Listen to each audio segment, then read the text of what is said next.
हम कथा सुनाते राम सकल गुण धाम की। हम कथा सुनाते राम सकल गुण धाम की। ये रामायण है पुण्य कथा श्री राम की। ये रामायण है पुण्य कथा श्री राम की। जम्बूदीपे भरत खंडे आर्यावर्ते भारतवर्षे एक नगरी है विख्यात अयोध्या नाम की। यह जन्म भूमि है परम पूज्य श्री राम की। यह जन्म भूमि है परम पूज्य श्री राम की। यह रामायण है पुण्य कथा श्री राम की। यह रामायण है पुण्य कथा श्री राम की। श्रीमद् वाल्मीकि रामायण भारत का स्वर्णिम महाकाव्य। श्री सीतारामचंद्राभ्या नमः। श्रीमद् वाल्मीकि रामायण सुंदरकांड पहला सर्ग। हनुमान जी के द्वारा समुद्र का लंघन, मेनाक के द्वारा उनका स्वागत, सुरसा पर उनकी विजय तथा सिंहिका का वध करके उनका समुद्र के उस पार पहुंचकर लंका की शोभा देखना। तदंतर शत्रुओं का संहार करने वाले हनुमान जी ने रावण द्वारा हरी गई सीता के निवास स्थान का पता लगाने के लिए उस आकाश मार्ग से जाने का विचार किया जिस पर चारण देव जाति विशेष विचरा करते हैं।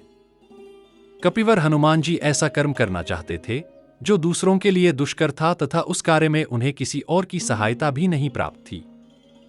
उन्होंने मस्तक और प्रीवा ऊंची की। उस समय ये दृष्टपुष्ट साड़ के समान प्रतीत होने लगे।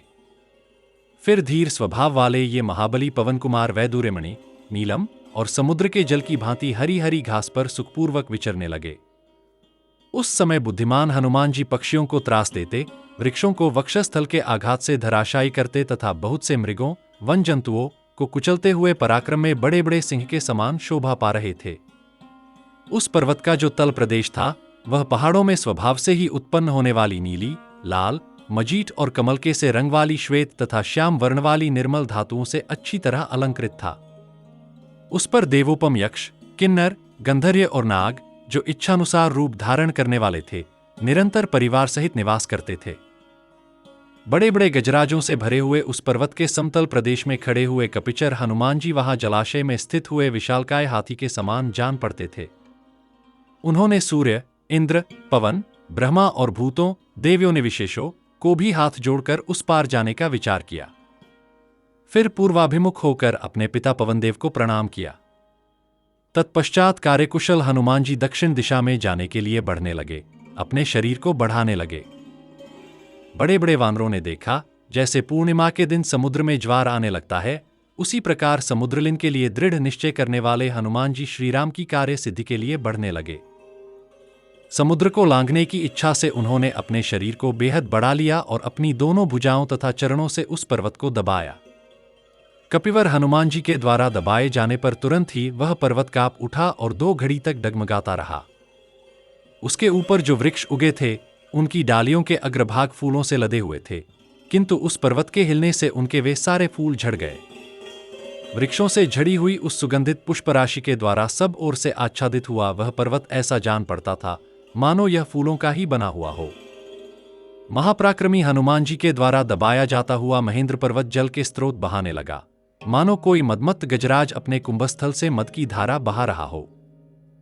बलवान पवन कुमार के भार से दबा हुआ महेंद्रगिरी सुनहरे, रुपहले और काले रंग के जलस्रोत प्रवाहित करने लगा। इतना ही नहीं, जैसे मध्यम ज्वाला से युक्त अग्निरु लगातार धुआं छोड़ रही हो, उसी प्रकार वह पर्वत मैंसिल सहित बड़ी बड़ी शिलाएं गिराने लगा। हनुमान जी के उस पर्वत पीड़न से पीड़ित होकर वहां के समस्त जीव गुफाओं में घुसे हुए बुरी तरह से चिल्लाने लगे। इस प्रकार पर्वत को दबाने के कारण उत्पन्न हुआ वह जीव जंतुओं का महान कोलाहल पृथ्वी, उपवन और संपूर्ण दिशाओं में भर गया। जिनमें स्वस्तिक चिन्ह स्पष्ट दिखाई दे रहे थे, उन स्थूल फणों से विष की भयानक आग उगलते हुए बड़े बड़े सर्प उस पर्वत की शिलाओं को अपने दांतों से डंसने लगे। क्रोध से भरे हुए उन विषैले सांपों के काटने पर ये बड़ी बड़ी शिलाएं इस प्रकार जल उठीं, मानो उनमें आग लग गई हो। उस समय उन सबके सहस्रों टुकड़े हो गए। उस पर्वत पर जो बहुत सी औषधियां उगी हुई थीं, वे विष को नष्ट करने वाली होने पर भी उन नागों के विष को शांत न कर सकीं। उस समय यहां रहने वाले तपस्वी और विद्याधरों ने समझा कि इस पर्वत को भूत लोग तोड़ रहे हैं। इससे भयभीत होकर वे अपनी स्त्रियों के साथ वहां से ऊपर उठकर अंतरिक्ष में चले गए। मधुपान के स्थान में रखे हुए सुवर्णमय आस्वपात्र, बहुमूल्य बर्तन, सोने के कलश, भांति भौति के भक्ष्य पदार्थ, चटनी, नाना प्रकार के फलों के गूदे, बैलों की खाल की बनी हुई डालें और सुवर्णचित मूठ वाली तलवारें छोड़कर कंठ में माला धारण किए, लाल रंग के फूल और अनुलेपन, चंदन लगाए, प्रफुल्ल कमल के सदृश सुंदर एवं लाल नेत्र वाले ये मतवाले विद्याधरगण भयभीत से होकर आकाश में चले गए। उनकी स्त्रियां गले में हार, पैरों में नूपुर, भुजाओं में बाजूबंद और कलाइयों में कंगन धारण किए आकाश में अपने पतियों के साथ मंद मंद मुस्कुराती हुई चकित सी खड़ी हो गईं। विद्याधर और महर्षि अपनी महाविद्या, आकाश में निराधार खड़े होने की शक्ति का परिचय देते हुए अंतरिक्ष में एक साथ खड़े हो गए और उस पर्वत की ओर देखने लगे। 27 उन्होंने उस समय निर्मल आकाश में खड़े हुए भावितात्मा, पवित्र अंतःकरण वाले महर्षियों, चारणों और सिद्धों की ये बातें सुनी। आहा! ये पर्वत के समान विशालकाय महान वेगशाली पवनपुत्र हनुमान जी वरुणालय समुद्र को पार करना चाहते हैं। ये श्री रामचंद्र जी और बानरों के कार्य की सिद्धि के लिए दुष्कर कर्म करने की इच्छा रखने वाले पवन कुमार समुद्र के दूसरे तट पर पहुंचना चाहते हैं, जहां जाना अत्यंत कठिन है। इस प्रकार विद्याधरों ने उन तपस्वी महात्माओं की कही हुई ये बातें सुनकर पर्वत के ऊपर अतुलित बलशाली वानर शिरोमणि हनुमान जी को देखा। उस समय हनुमान जी अग्नि के समान जान पड़ते थे। उन्होंने अपने शरीर को हिलाया और रोए झाड़े तथा महान मेघ के समान बड़े जोर जोर से गर्जना की। हनुमान जी अब ऊपर को उछलना ही चाहते थे। उन्होंने क्रमश गोलाकार मुड़ी तथा रोमाचलियों से भरी हुई अपनी पूंछ को उसी प्रकार आकाश में फेरुका जैसे पक्षीराज गरुड़ सर्प को फेंरुकते हैं। अत्यंत वेगशाली हनुमान जी के पीछे आकाश में फैली हुई उनकी कुछ कुछ मुड़ी हुई पूंछ गढ़ के द्वारा ले जाए जाते हुए महान सर्प के समान दिखाई देती थी। उन्होंने अपनी विशाल परिघ के समान भुजाओं को पर्वत पर जमाया, फिर ऊपर के सब अंगों को इस तरह सिकोड़ लिया कि ये कटी की सीमा में ही आ गए। साथ ही उन्होंने दोनों पैरों को भी समेट लिया। तत्पश्चात तेजस्वी और पराक्रमी हनुमान जी ने अपनी दोनों भुजाओं और गर्दन को भी सिकोड़ लिया। इस समय उनमें तेज, बल और पराक्रम सभी का आवेश हुआ। उन्होंने अपने लंबे मार्ग पर दृष्टि दौड़ाने के लिए नेत्रों को ऊपर उठाया और आकाश की ओर देखते हुए प्राणों को हृदय में रोका। इस प्रकार ऊपर को छलांग मारने की तैयारी करते हुए कपिश्रेष्ठ महाबली हनुमान ने अपने पैरों को अच्छी तरह जमाया और कानों को सिकोड़कर उन वानर शिरोमणि ने अन्य चांद्रों से इस प्रकार कहा, जैसे श्री रामचंद्र जी का छोड़ा हुआ बाण वायुवेग से चलता है, उसी प्रकार मैं रावण द्वारा पालित लंकापुरी में जाऊंगा। यदि लंका में जनक नंदिनी सीता को नहीं देखूंगा तो इसी वेग से मैं स्वर्गलोक में चला जाऊंगा। इस प्रकार परिश्रम करने पर यदि मुझे स्वर्ग में भी सीता का दर्शन नहीं होगा तो राक्षसराज रावण को बांधकर लाऊंगा। सर्वथा कृतकृत्य होकर मैं सीता के साथ लौटूंगा अथवा रावण सहित लंकापुरी को ही उखाड़कर लाऊंगा। ऐसा कहकर वेगशाली वानर प्रवर श्री हनुमान जी ने विघ्न बाधाओं का कोई विचार न करके बड़े वेग से ऊपर की ओर छलांग मारी। उस समय उन वानर शिरोमणि ने अपने को साक्षात गरुड़ के समान ही समझा। जिस समय वे कूदे, उस समय उनके वेग से आकृष्ट हो पर्वत पर उगे हुए सब वृक्ष उखड़ गए और अपनी सारी डालियों को समेटकर उनके साथ ही सब ओर से वेगपूर्वक उड़ चले। ये हनुमान जी मतवाले कोयष्टी आदि पक्षियों से युक्त बहुसंख्यक पुष्पशोभित वृक्षों को अपने महान वेग से ऊपर की ओर खींचते हुए निर्मल आकाश में अग्रसर होने लगे। उनकी जांघों के महान वेग से ऊपर को उठे हुए वृक्ष एक मुहूर्त तक उनके पीछे पीछे इस प्रकार गए जैसे दूर देश के पथ पर जाने वाले अपने भाई बंधु को उसके बंधु बांधव पहुंचाने जाते हैं। हनुमान जी की जांघों के वेग से उखड़े हुए साल तथा दूसरे दूसरे श्रेष्ठ वृक्ष उनके पीछे पीछे उसी प्रकार चले जैसे राजा के पीछे उसके सैनिक चलते हैं। जिनकी डालियों के अग्रभाग फूलों से सुशोभित थे, उन बहुतेरे वृक्षों से संयुक्त हुए पर्वताकार हनुमान जी अद्भुत शोभा से संपन्न दिखाई दिए। उन वृक्षों में से जो भारी थे, वे थोड़ी ही देर में गिरकर क्षार समुद्र में डूब गए। ठीक उसी तरह जैसे कितने ही पंखधारी पर्वत देवराज इंद्र के भय से वरुणालय में निमग्न हो गए थे।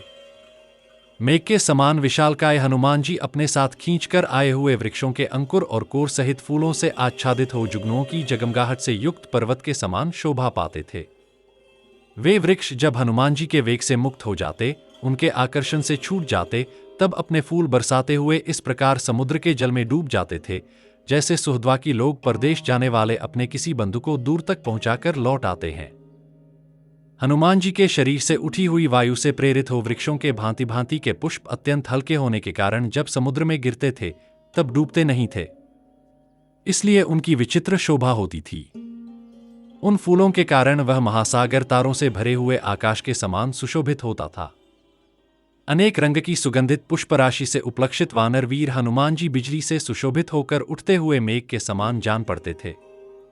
उनके वेग से झड़े हुए फूलों के कारण समुद्र का जल उगे हुए रमणीय तारों से खचित आकाश के समान दिखाई देता था। आकाश में फैलाई गई उनकी दोनों भुजाएं ऐसी दिखाई देती थीं, मानो किसी पर्वत के शिखर से 5 फन वाले 2 सर्प निकले हुए हों। उस समय महाकपि हनुमान ऐसे प्रतीत होते थे, मानो तरईमालाओं सहित महासागर को पी रहे हों।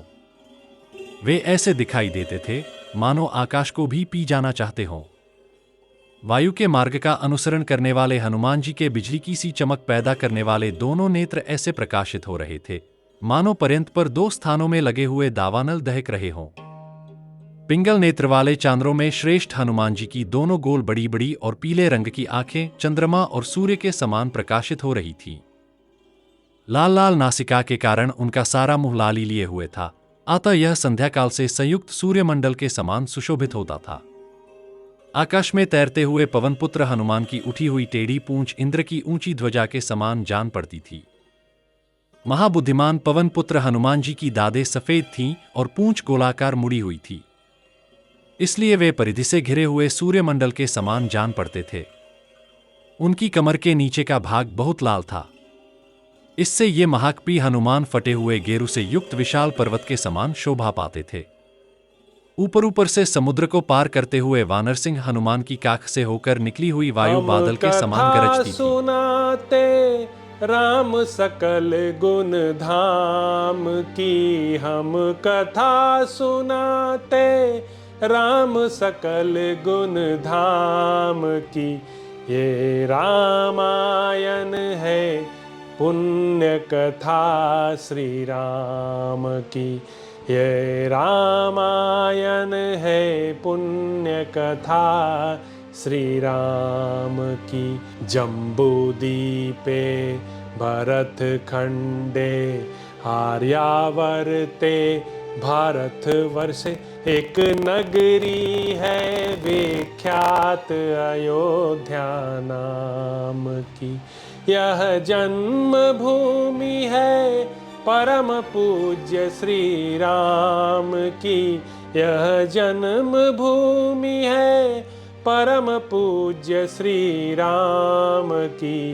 यह रामायण है पुण्य कथा श्री राम की, यह रामायण है पुण्य कथा श्री राम की।